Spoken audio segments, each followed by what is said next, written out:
Hey, today we're going to talk about how the Arc Raiders developers were quite surprised about how players were discovering exploits. We've also got word that players have found two ways out of Stella Montis again. Yes, more out of bounds. We're also going to talk about a preview of the Cold Snap event plus more. There's a lot more to go over. If you can do me a favor, tap the thumbs up button below and the hype button as well. With that said, let's jump in.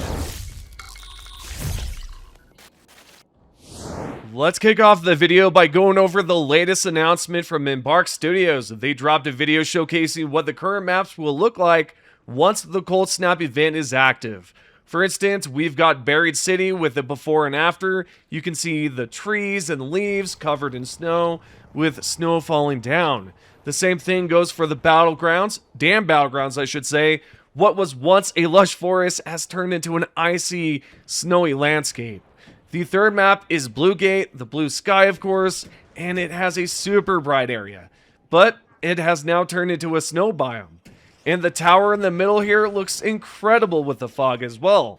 Lastly, Spaceport's been completely changed up as well, and it looks incredible. And I love this whole entire thing. But what do you think? Good or bad? Let me know in the comments.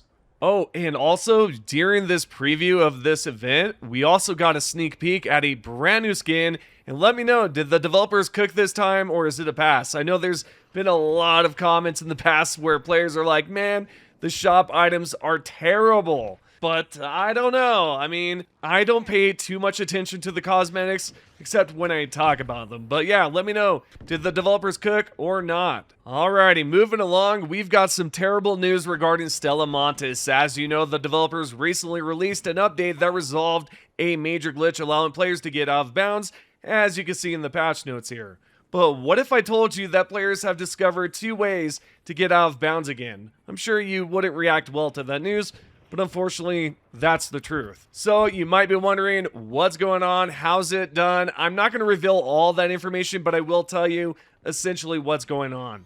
The original spot that players were using to get out of bounds, because there was a rope that you could grab onto and rappel upwards or grapple upwards, well, players are figuring out that you can grapple up there in a different way, and that's all I'm going to say. I know I'm being vague about it, but I just don't want to reveal how it's done. There's also another method that players have discovered where they go under a certain terminal and they move around and then they get stuck.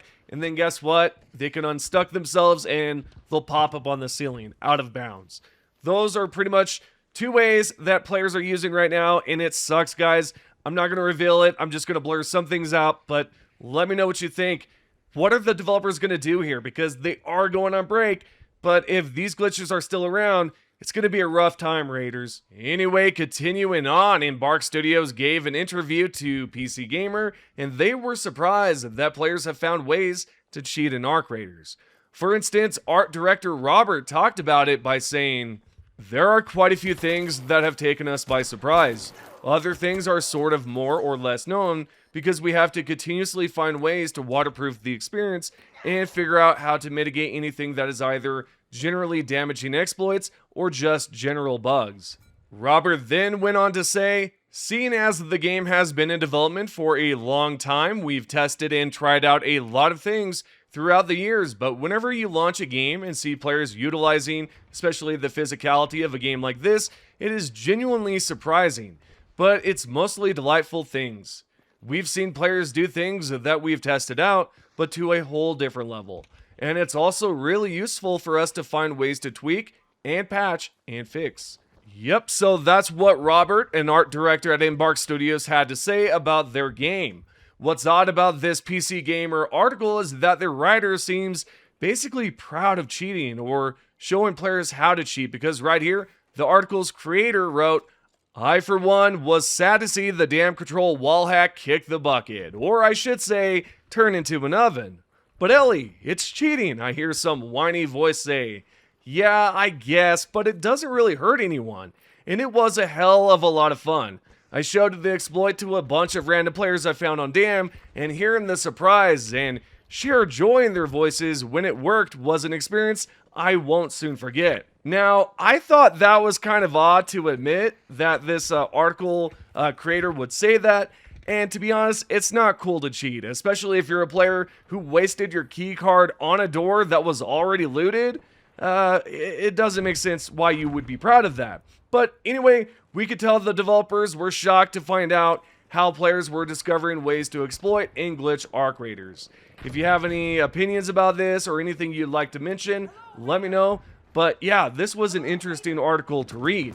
Moving along, what we have next to talk about is the multiplayer game of the year. Yes, Arc Raiders has won, and here's what they had to say on the official social media account. They wrote, Arc Raiders is your multiplayer game of the year. What can we say? A multiplayer is only as good as its players. And you are some players. We couldn't be more proud of our game or our community. Thank you for your vote. Then right below this, Elon Musk congratulated them and said well deserved. So what do you think, guys? Do you think Arc Raiders deserved multiplayer game of the year? I think so.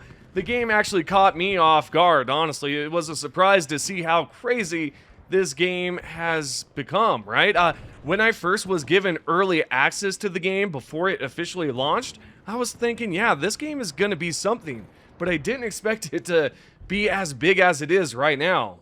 Next up, we're gonna go through quite a few bugs right now together, and this one is a major one. There's a player that has reported that their entire account got wiped, even the premium currency. And here's what the Embark Studios team member had to say about it. Can you give me the ticket ID, please? Not the expedition bug though, the progress wipe. The team is working on the expedition bug. So with that said, we could tell that they're obviously working on the issues with how the expedition is currently locked, where players cannot go forward to the next step. And that's what she's talking about there, how the developers are working on the expedition bug, but they've got no idea what's going on with the account wipe. And what I'd like to know is, have you experienced it before? Have you had your entire account wiped? And if you resolved it, what did you do?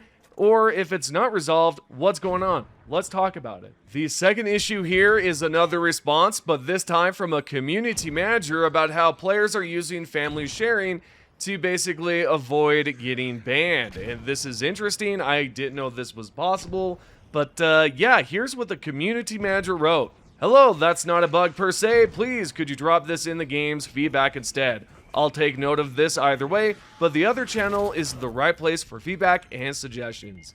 Thank you. So I wasn't aware that you could avoid a ban entirely by using family sharing, and that's a major problem, especially given the fact that we know currently there's a lot of cheaters that are, getting out of bounds, or they're actually using cheats, by injecting cheats into the application. But either way, that's what's going on, and hopefully we'll find out more news regarding this banned exploit, right?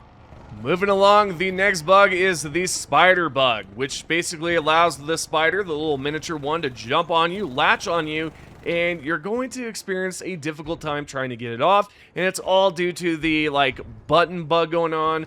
Here's what the community manager wrote. Hello, we're already aware of this one and have received multiple reports of this previously. The info's already been sent to the team, so I'll go ahead and lock this one as a duplicate.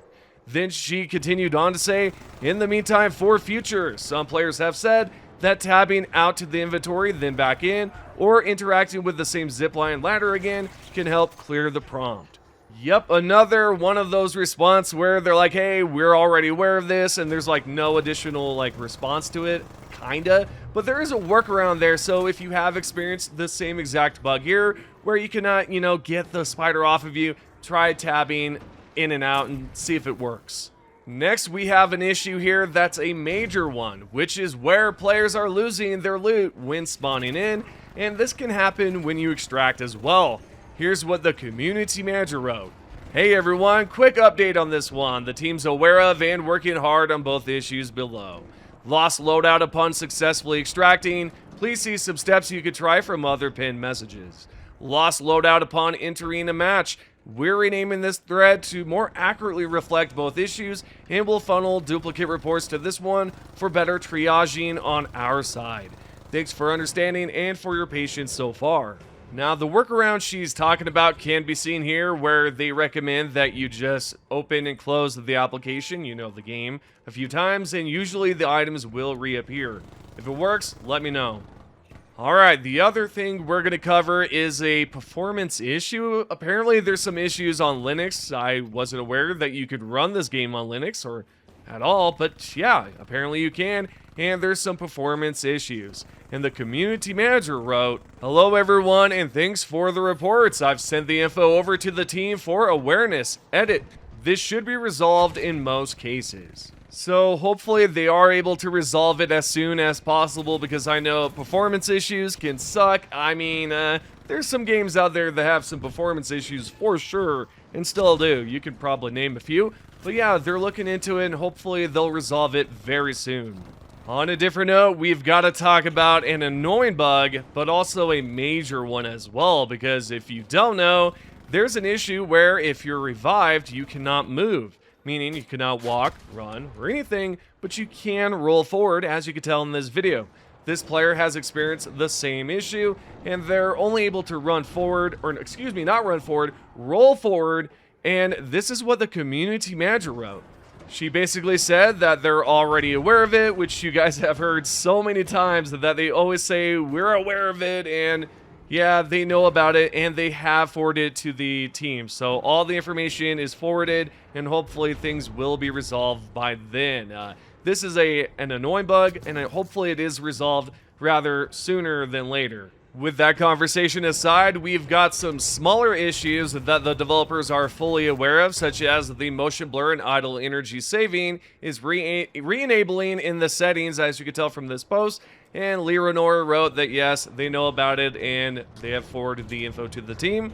There's also another post here, but this one is about basically, you know, the icons on the bottom right, or yeah, the bottom right, where it's popping up like a rattler, for example, but it says it's a stitcher. Very odd. They're also aware of this one as well, so just stay tuned for the next video, because I'll be discussing all the patch changes and all the things and all that great stuff. Finally, what we're going to go over today is some top comments from the previous videos. What we have here is Final Shine Incorporation. And what they've written here is that they're 40 and have been gaming since the beginning, and Arc Raiders just hits the nostalgia factor. With the 2000 and 2010 era of open mics and crap talking and all that and how it's glorious. And yeah, I agree, man. I've been around for quite a while as well. I've been playing, you know, since I was like 10, maybe, Call of Duty, you know. I've also played Super Mario and all that stuff. But yeah, I totally agree with you.